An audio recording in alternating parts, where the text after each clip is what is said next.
O programa Eu, Nós e Nosso Meio Ambiente WebDoc apresenta a série Frente a Frente com o Capital Humano da Ciência Climática Brasileira. Neste episódio 7, a nossa entrevistada é a pesquisadora Iris Moura Esteves Colonna. É engenheira ambiental e urbana formada pela Universidade Federal do ABC, UFABC, que atua como assessora do ICLEI, Governos Locais pela Sustentabilidade, no apoio a governos locais na implementação de estratégias de enfrentamento às mudanças climáticas. Desde 2016, ela integra o grupo de pesquisa responsável pelo Sistema de Estimativas de Emissões e Remoções de Gases de Efeito Estufa, SEG, uma iniciativa do Observatório do Clima, que lançou o catálogo Soluções para a Redução das Emissões de Gases de Efeito Estufa nos municípios brasileiros, com cerca de 90 propostas de iniciativas de combate às mudanças climáticas que podem ser adotadas como políticas públicas nos municípios brasileiros. Iris é responsável por estimar as emissões de GEs relacionadas com o setor de resíduos e desenvolver soluções setoriais que possam contribuir na redução de emissões. Iris, bem-vinda ao Eu, Nós e Nosso Meio Ambiente WebDoc. Bom, a primeira pergunta nesse nosso bate-papo é justamente o que te levou para a área de mudanças climáticas, né? Contar um pouquinho a sua história para a gente. Oi, muito obrigada por me receber, é um prazer estar aqui com vocês hoje. Eu sou formada, na verdade, em Engenharia Ambiental e Urbana pela Universidade Federal do ABC, e lá a gente, é um curso que tem um formato um pouco diferente, né, dos cursos mais tradicionais, e a gente teve uma especialização muito voltada assim, para cidades e as questões urbanas. Logo que eu saí da faculdade, eu acabei entrando no ICLEI, Governos Locais pela Sustentabilidade, e desde então eu tenho trabalhado com essa temática e me apaixonado cada vez mais, e entendendo o papel dos governos locais, entendendo o papel de cada um, para a gente juntos, né, enfrentar a mudança do clima. Bom, agora a gente vai para o nosso assunto da pauta de hoje, né? Você pode explicar para a gente o que é o Sistema de Estimativa de Emissões e Remoções de Gases de Efeito Estufa, o CEG? Sim, a sigla até gera dúvidas, a gente chama de SEG. E, bom, o sistema na verdade, é uma iniciativa que ela é coordenada pelo Observatório do Clima, e em especial na pessoa do Tasso Azevedo. E, na verdade, a gente gera estimativas de emissões de gases de efeito estufa para todo o território nacional, né, para todo o Brasil e para os estados, desde 1970 a 2019, e dependendo do setor, mas no geral é 1970 a 2019. E a ideia, na verdade, é tornar as informações sobre emissões de gases de efeito estufa públicas e facilitar o acesso, facilitar com que mais pessoas tenham acesso a dados, para que a gente possa, sim, né, sempre tomar decisões baseadas na ciência. Mas agora, em março de 2021, a gente lançou o SEG Municípios. E aí, na verdade, a gente avançou, né? A gente fazia as estimativas a nível nacional, a nível estadual, e esse ano a gente deu um passo a mais e também começamos a gerar as estimativas de emissões para os municípios brasileiros, para todos os 5.570 municípios brasileiros. E aí a gente traz as estimativas de acordo com os diferentes setores, né, do IPCC. Então a gente contempla emissões que são relacionadas com agricultura, mudança do uso da terra, energia, processos industriais, uso de produtos e resíduos, que é a área que eu atuo diretamente. Agora, a gente vai entrar na questão sobre o catálogo que foi lançado, né, para soluções, né, que acho que o grande nó, né, para toda a questão da mudança climática são as ações proativas, enfim, trazer o meio copo cheio, né? Então, eu gostaria que você explicasse um pouquinho o que é esse catálogo, como é que foi a concepção, quem está envolvido, né, na concepção dele também. Sim, claro. Então, no contexto desse SEG Municípios, a gente tinha 2 grandes produtos, né, previstos. Um deles era gerar as estimativas, então gerar as informações sobre os perfis de emissões de cada município brasileiro. Então, o perfil de emissões de cada município é mais ou menos assim. A gente consegue entender quais são as principais atividades que geram emissão de gás de efeito estufa nas cidades. Aí você tem diferentes cidades no Brasil, né? O Brasil é extremamente diverso e diferentes perfis. Então, a gente tem lá que as cidades do norte do Brasil, elas são responsáveis por grande parte das emissões e principalmente associadas com a mudança do uso da terra e o desmatamento. Agora, as capitais brasileiras, elas também têm forte contribuição em relação às emissões nacionais, mas essas emissões elas estão mais associadas com a questão do consumo de energia, seja principalmente na questão de transportes. E aí, a gente gerou essas informações do perfil. E aí a segunda etapa desse processo foi gerar um banco de soluções. O que seria?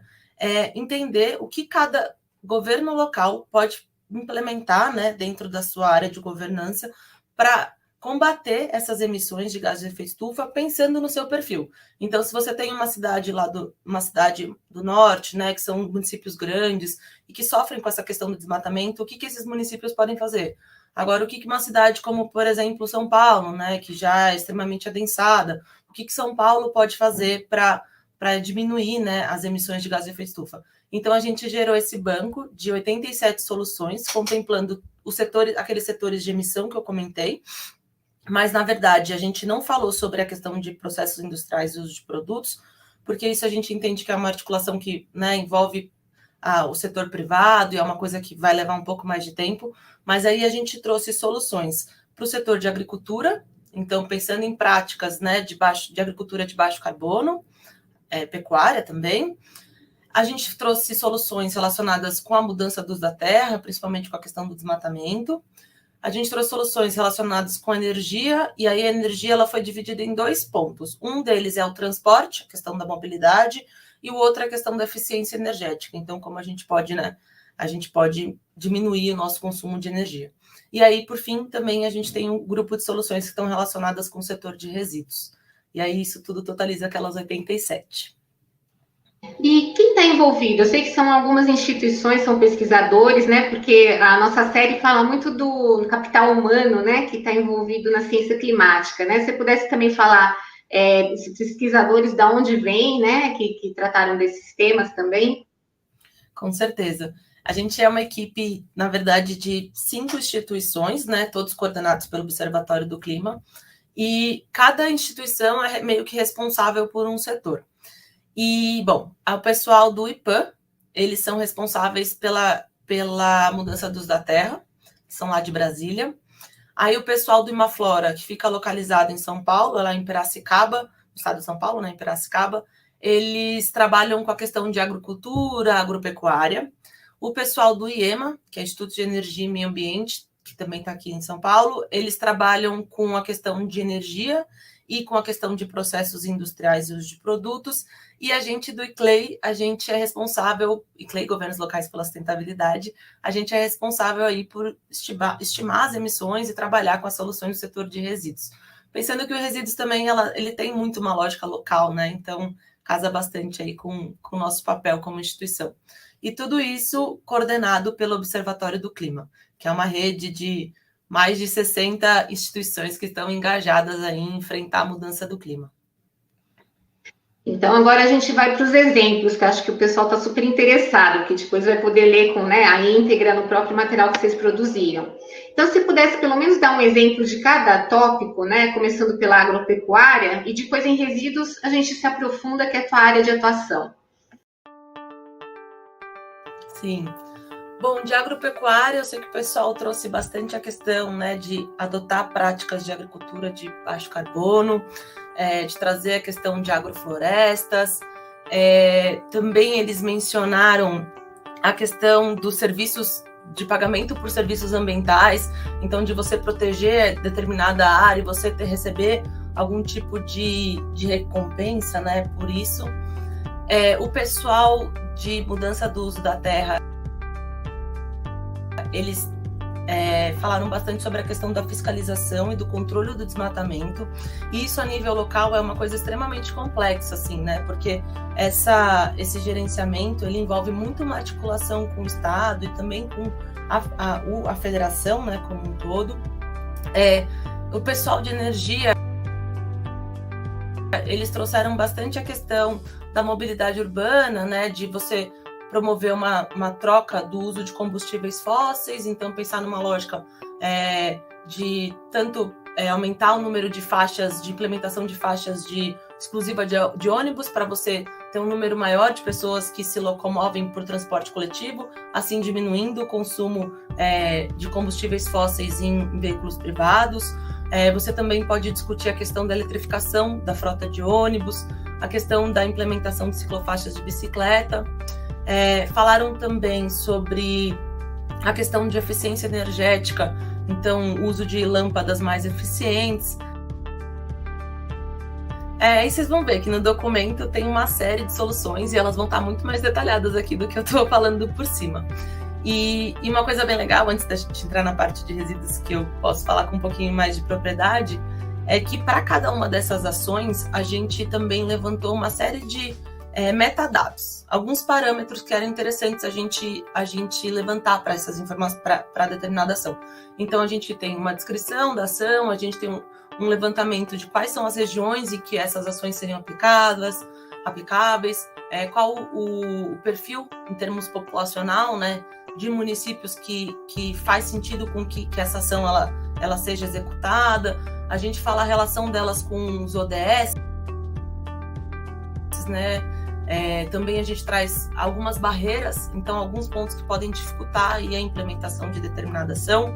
A gente traz também os atores que devem ser engajados e também os benefícios ambientais, sociais e econômicos. Então, para cada ação, a gente vai levantar todos esses parâmetros. E para cada um desses exemplos que eu citei, vocês vão encontrar esses detalhamentos. E, bom, entanto que é um documento, um catálogo de 87 soluções que tem mais de 200 páginas, porque a gente buscou aí mesmo um detalhamento para que esse conteúdo sirva como uma referência aí, né, para os governos locais e para as pessoas que estão buscando implementar essas atividades em relação ao enfrentamento à mudança do clima. Agora, em relação ao setor de resíduos, que eu posso falar com mais propriedade. Então, assim, em relação ao setor de resíduos, a gente seguiu muito uma lógica de nos basear no que os planos e as políticas nacionais elas prevêem, né? Principalmente a Política Nacional de Resíduos Sólidos, né? Que agora teve o lançamento da atualização do Plano Nacional de Resíduos Sólidos, e também a Política Nacional de Saneamento, que também em 2019 teve o lançamento do Plano Nacional de Saneamento. Essas políticas elas estabelecem metas bastante claras e metas que podem contribuir bastante para a questão de enfrentamento à mudança do clima. E a lógica do setor de resíduos é muito da gente pensar em como universalizar, né, o acesso, porque acho que isso é uma das coisas mais importantes do setor, mas trazer a componente climática também para isso. Então, é pensar em como a gente pode prestar os serviços para toda a população brasileira, sejam as pessoas que estão vulneráveis na cidade, sejam os ambientes rurais que têm uma dificuldade de acesso, mas que isso também tenha a lente climática. Então, pensar quais alternativas podem ser adotadas para a gente também contribuir aí para reduzir as emissões de gases de efeito estufa. E aí a gente fala muito sobre uma questão, né, de você, né, ter a lógica da redução, do consumo, do reuso. A gente falou bastante sobre reciclagem, o potencial de abatimento aí de reciclagem, de formular aí com os atores locais, de pensar numa lógica de separação dos resíduos. A gente falou muito sobre desviar os resíduos dos aterros sanitários, em especial a matéria orgânica, que é grande responsável pelas emissões de gases de efeito estufa. Então, a gente pensa numa lógica de adotar práticas como compostagem e ainda assim, né, pensar também em práticas como digestão anaeróbica, que é um método de tratamento que ainda não é bem pouco utilizado no Brasil, mas que tem um potencial de aproveitamento também da energia que pode ser gerada. E também, por fim, a gente falou da questão da disposição final. Então, tá bom, vamos usar o aterro sanitário, mas vamos também aproveitar energeticamente o gás lá, o metano que é gerado. Quando a gente fala de emissão do setor de resíduos, a principal fonte de emissão, quando a gente olha para o Brasil, é justamente a disposição dos resíduos nos aterros sanitários. Então, se a gente conseguir diminuir a quantidade dos resíduos que são encaminhados para lá por essas diferentes rotas de tratamento e conseguir também aproveitar energeticamente, né, quando viável, porque não é sempre viável, mas aproveitar energeticamente o biogás que é gerado, a gente pode contribuir aí significativamente para a redução de gás de efeito estufa do setor. Iris, a gente sabe, eu acompanhei desde o início a Política Nacional dos Resíduos Sólidos, né? E a implementação dela é um grande desafio, né? Como a de saneamento também. E um dos problemas, né, que a gente vê é a questão dos lixões, né? Porque entra ano, sai ano, tem prazos, né, novos, né, para que os municípios, enfim, façam seus aterros sanitários, né, ou complexos de aterros, mas é uma dificuldade. O que você vê assim que impede dentro da conjuntura de gestão pública? Qual é o problema que não consegue avançar muito? Aqui ainda são milhares, né, de lixões pelo país. A gente ainda tem uma taxa aí significativa de disposição final inadequada, né? Quase cerca de 50%, né? O próximo dessa casa de 50%. E, bom, a gente tem algumas dificuldades, né? Alguns aspectos técnicos. A gente tem aí grande parte dos municípios brasileiros, eles são de pequeno porte, e isso, na verdade, né, você tem uma geração de resíduos baixa, então para você pensar numa lógica de implementação de um aterro sanitário, isso acaba ficando muito caro para o município, então muito se fala sobre a regionalização e sobre trabalhar em consórcios intermunicipais, e também isso a gente trouxe no nosso banco de soluções, de trazer essa questão da regionalização, a importância disso, para a gente conseguir garantir aí que os pequenos municípios, eles possam também pensar em práticas que sejam mais sustentáveis, né? E também um outro ponto que muito é conversado no setor é a questão do déficit, né? Da insustentabilidade financeira da gestão de resíduos. A gente tem aí que a maior parte dos aterros sanitários, eles estão localizados na região sul e sudeste. E são as regiões também que mais praticam lógicas de cobrar pelos serviços prestados.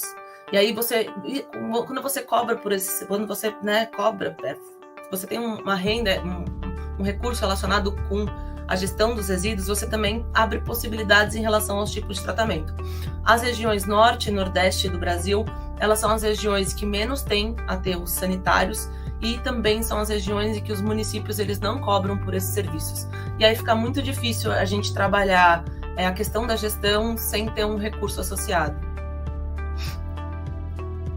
Bom, esse é um ponto, né, dentro do bojo da política, né, e você falou de atores, né, a gente sabe que tem as responsabilidades compartilhadas, né, dentro da política, e dentro do que vocês propuseram, né, de soluções, como é que você vê, assim, um exemplo, por exemplo, a sociedade civil, ao que cabe às empresas, ao que cabe ao gestor público, só para a gente ter essa noção, assim, de quem tem que fazer o quê?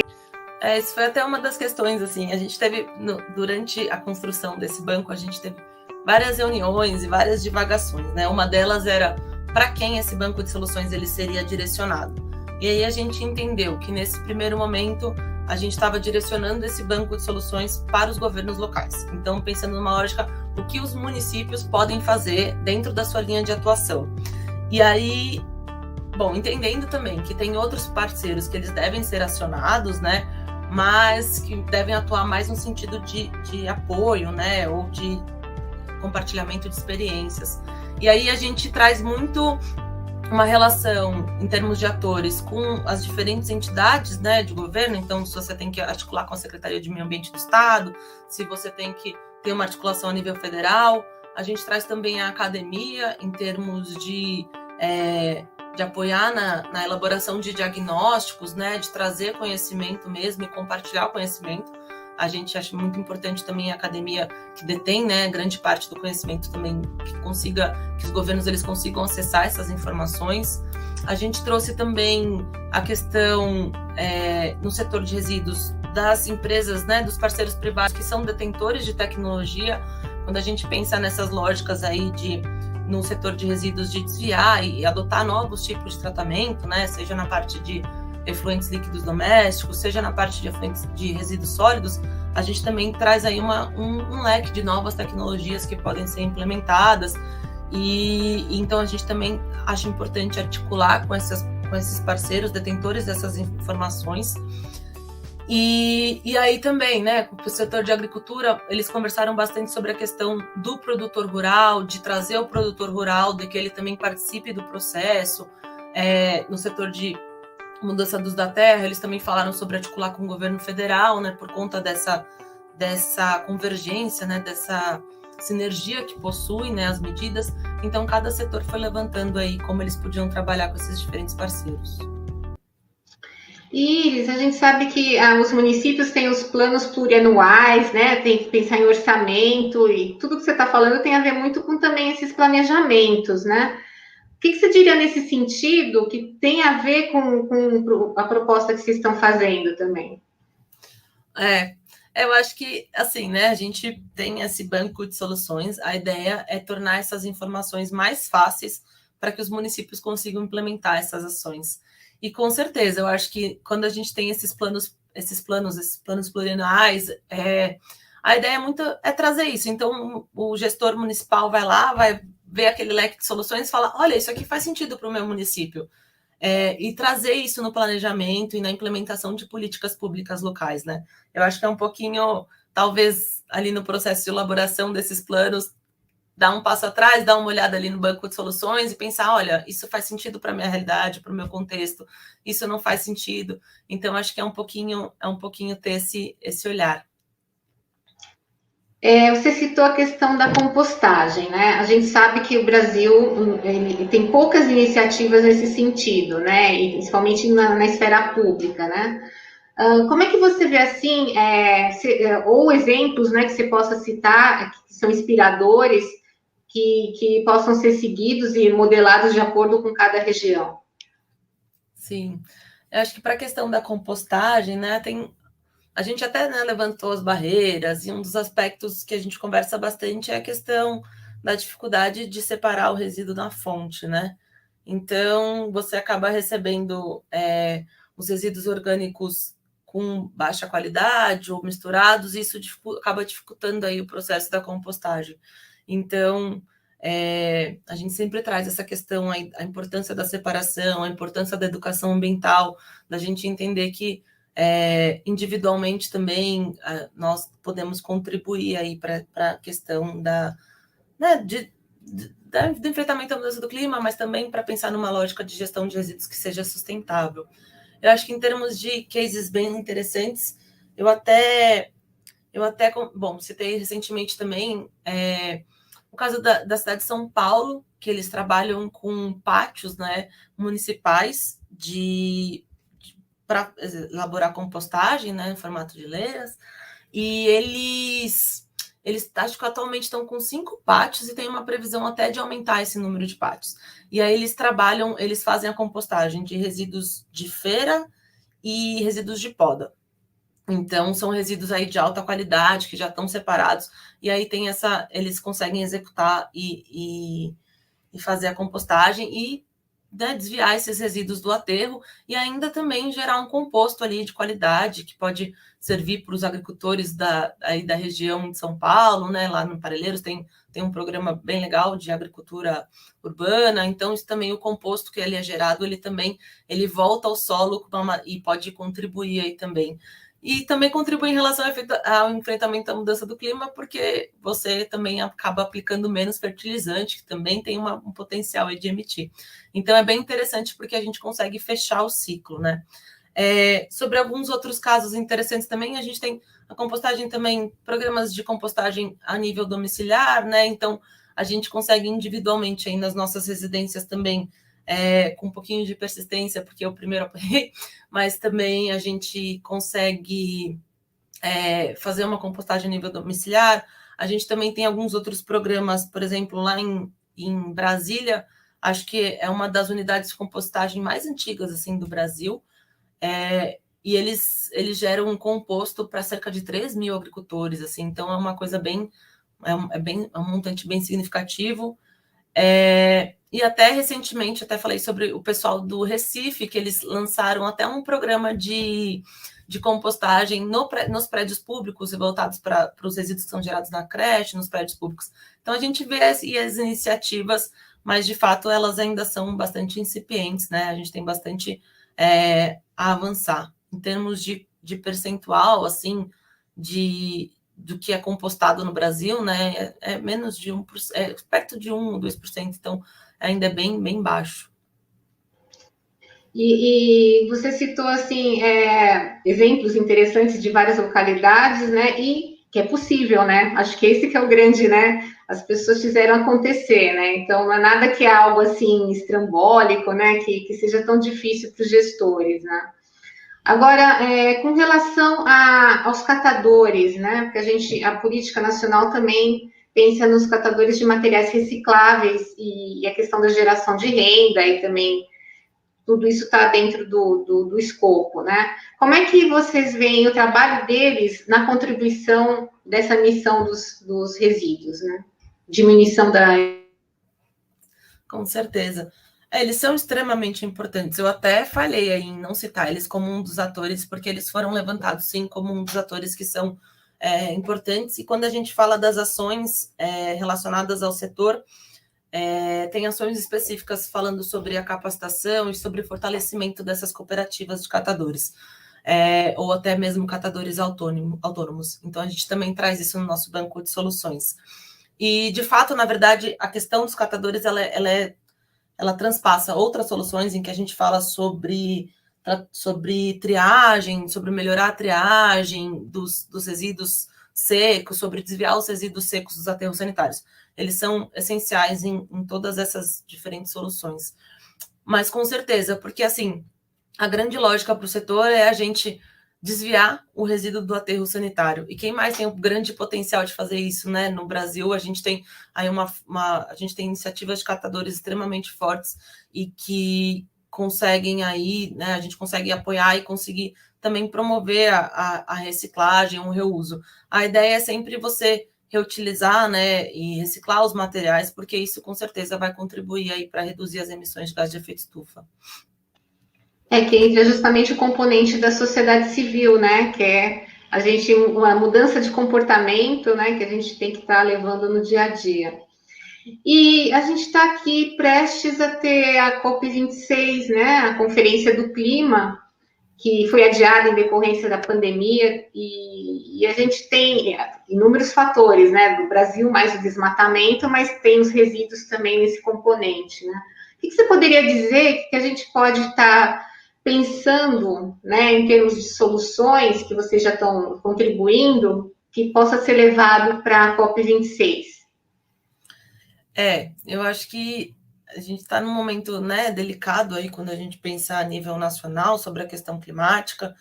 Infelizmente, essa pauta ela acabou perdendo espaço, mas eu acho que a COP é um momento justamente dos atores que estão engajados, principalmente os governos estaduais, os governos locais, as instituições que trabalham com essa temática, de trazer essa visibilidade, falar, olha, independente do que está acontecendo na esfera federal, nós estamos trabalhando e contribuindo para reduzir as emissões de gases de efeito estufa a nível, né, nacional, estadual, e estamos buscando fazer nossa parte.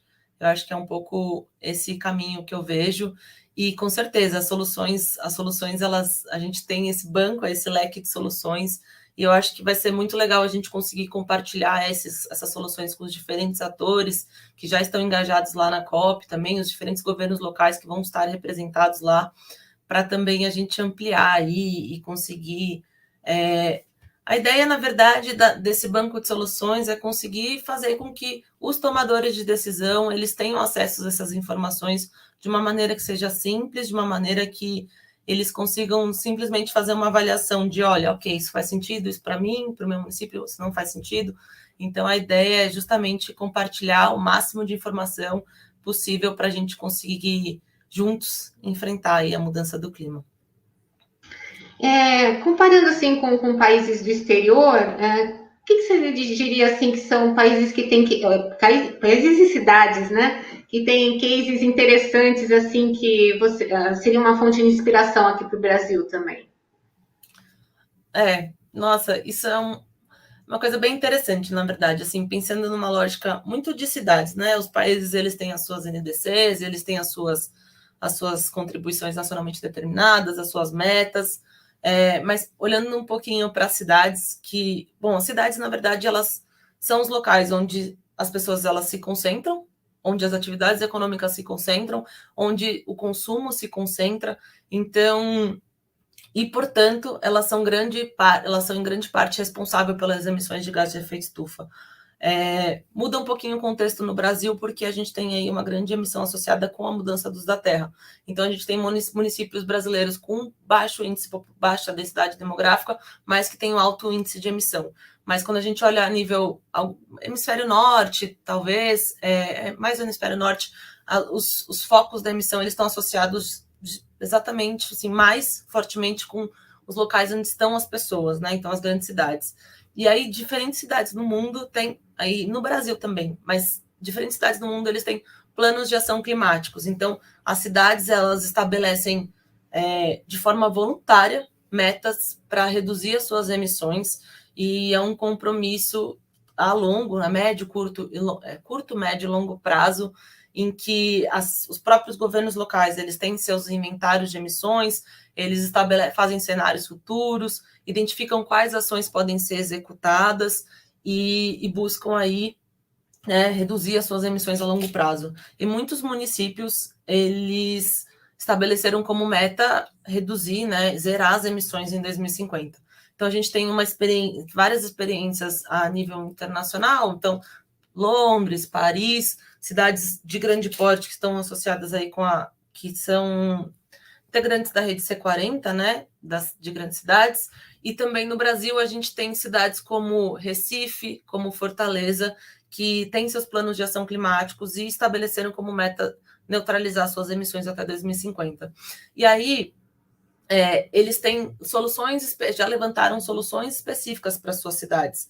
E, idealmente, seria, se a gente conseguisse que todos os municípios tivessem esse plano consolidado, fechadinho, seria o contexto mais interessante. Mas a gente também tem município que não tem essa capacidade nesse momento. Então, é por isso que a gente surge com o nosso banco de soluções. Assim, você não precisa ter um baita de um planejamento climático, mas você pode começar a implementar uma ação que vai contribuir para o enfrentamento da mudança do clima. É um pouquinho dessa forma assim que eu vejo o nosso banco de soluções.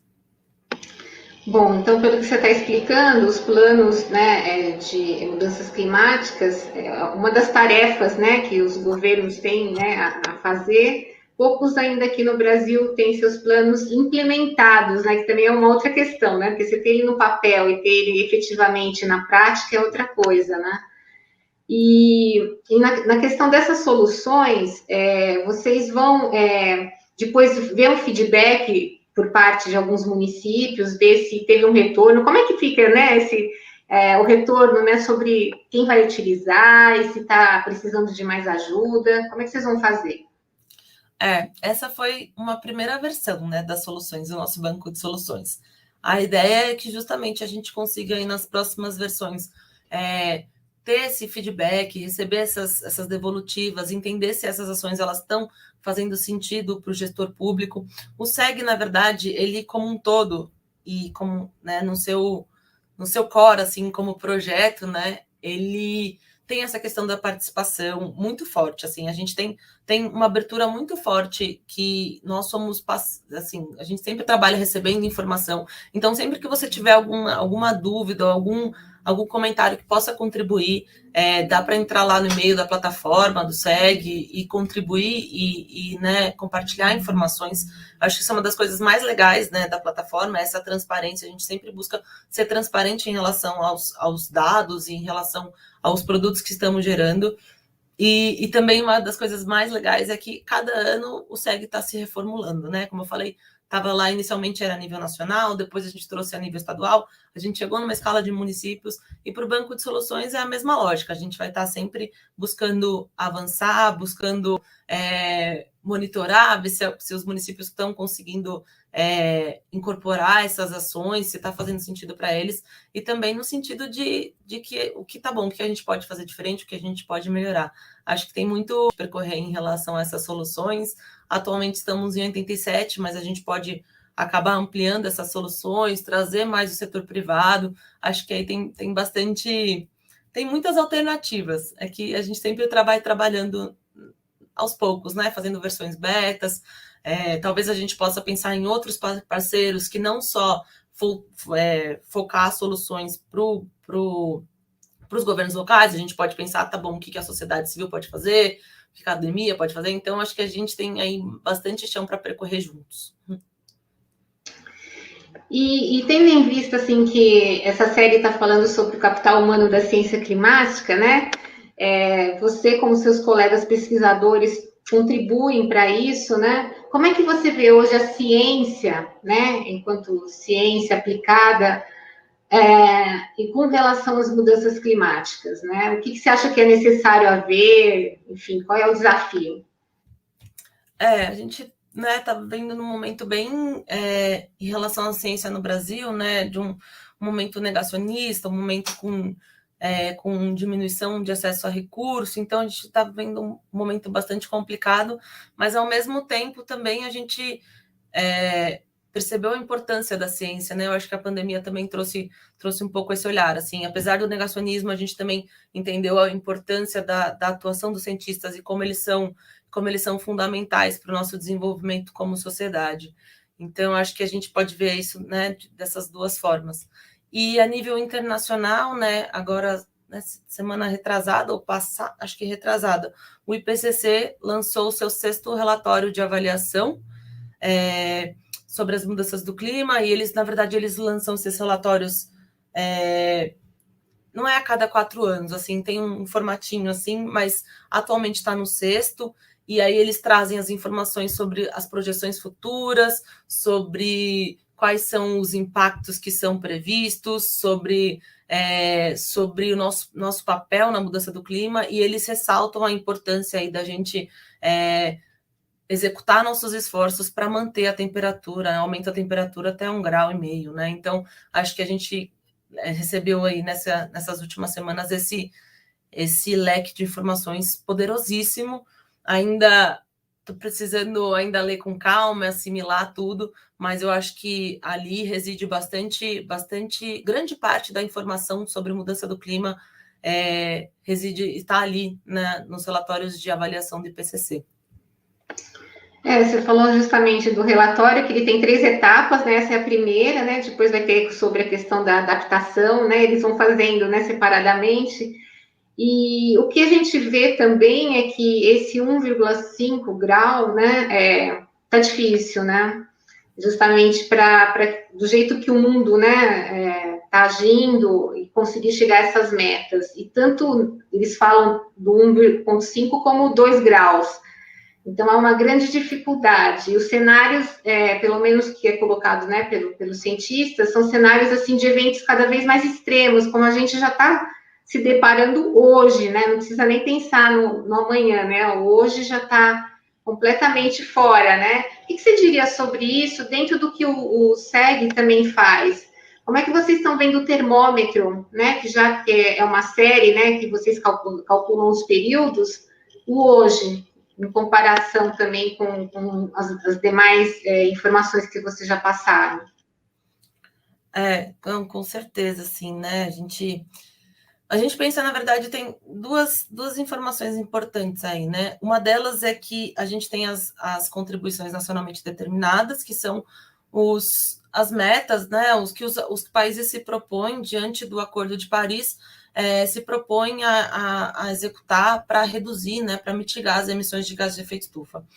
E, bom, um dos pontos em relação às NDCs é que elas, por si só, se completamente implementadas, elas não são suficientes para a gente manter o aumento da temperatura em até 2 graus.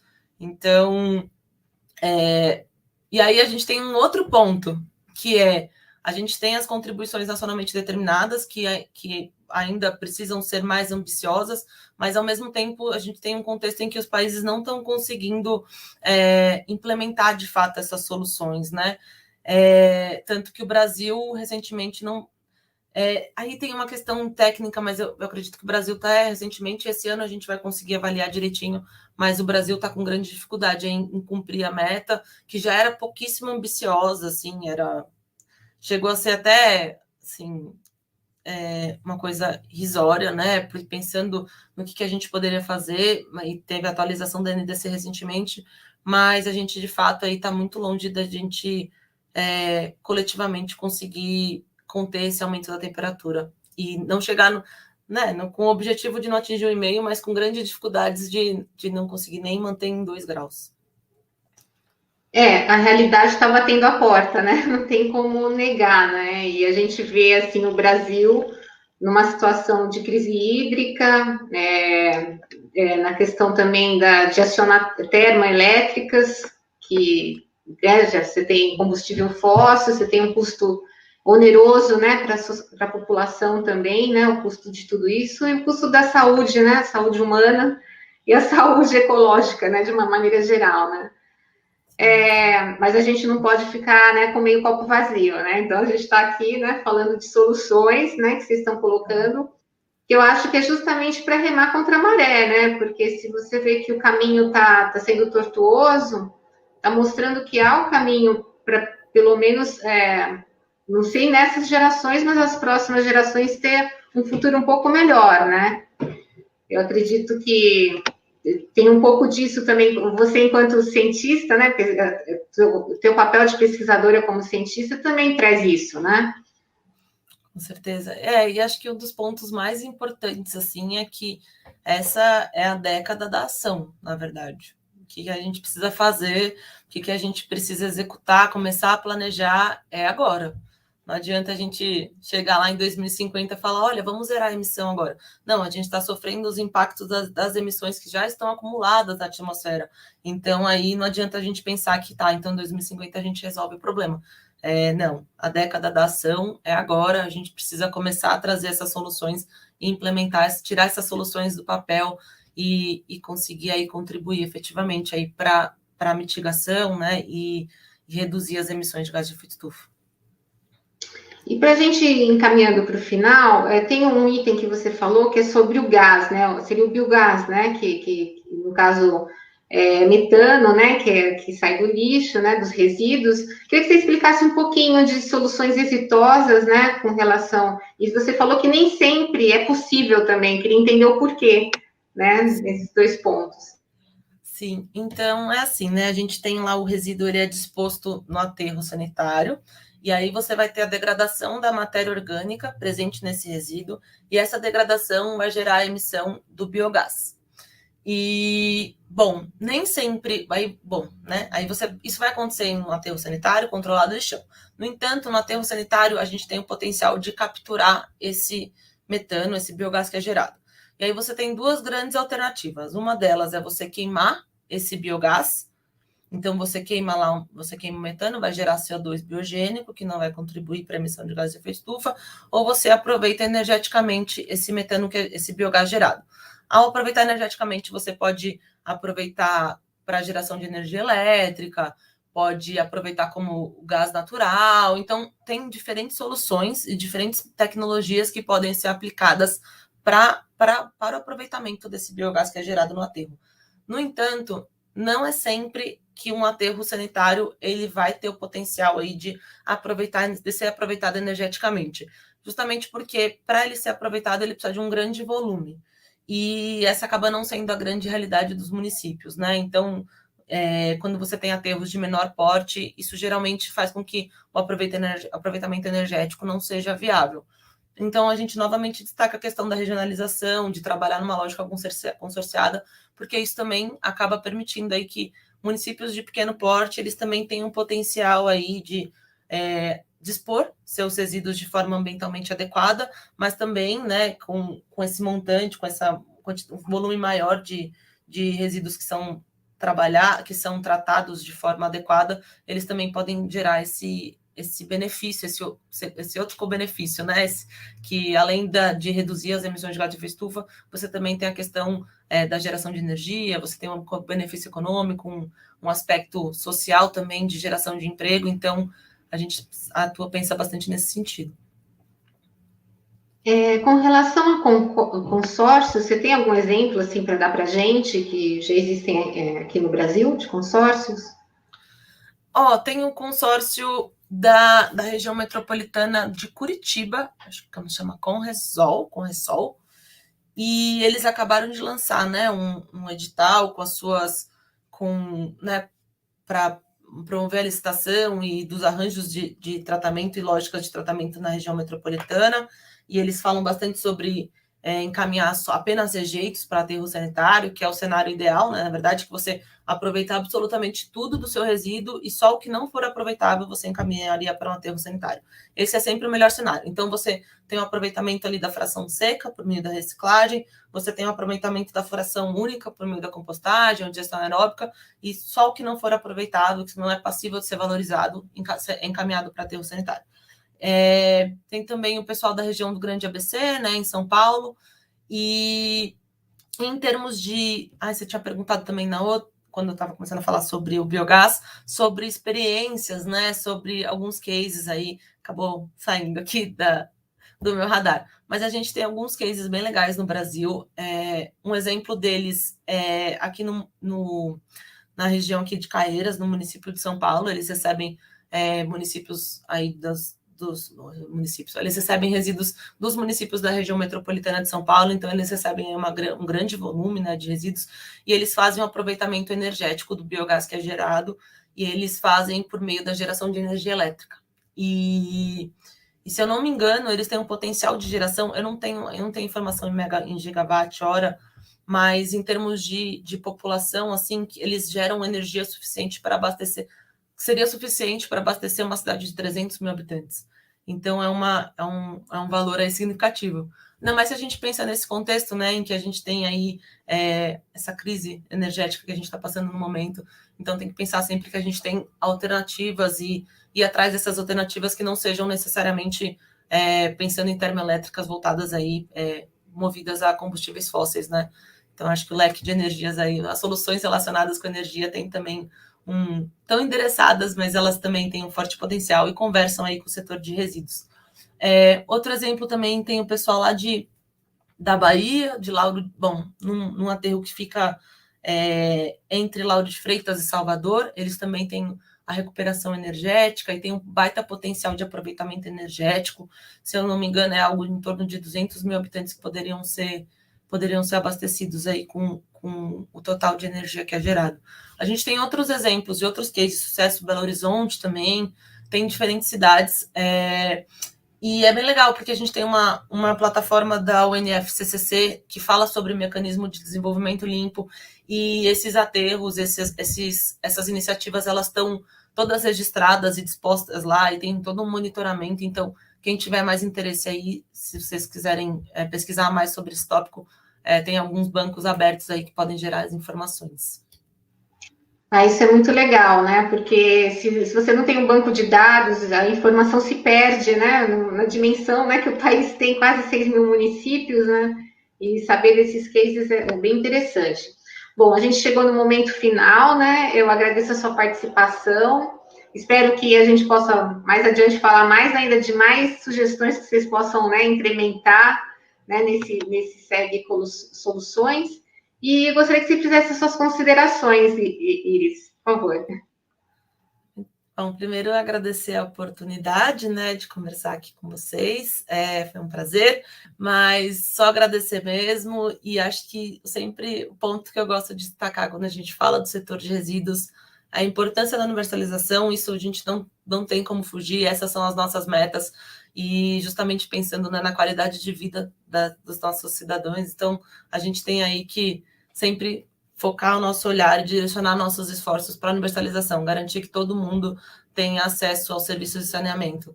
Mas o que a gente fala é que vamos todo mundo ter acesso ao serviço de saneamento, mas vamos também trazer a questão climática e vamos também implementar ações que aí têm um potencial de contribuir para a redução das emissões de gases de efeito estufa. Acho que é um pouquinho essa mensagem final que eu gostaria de deixar. Obrigada. Obrigada.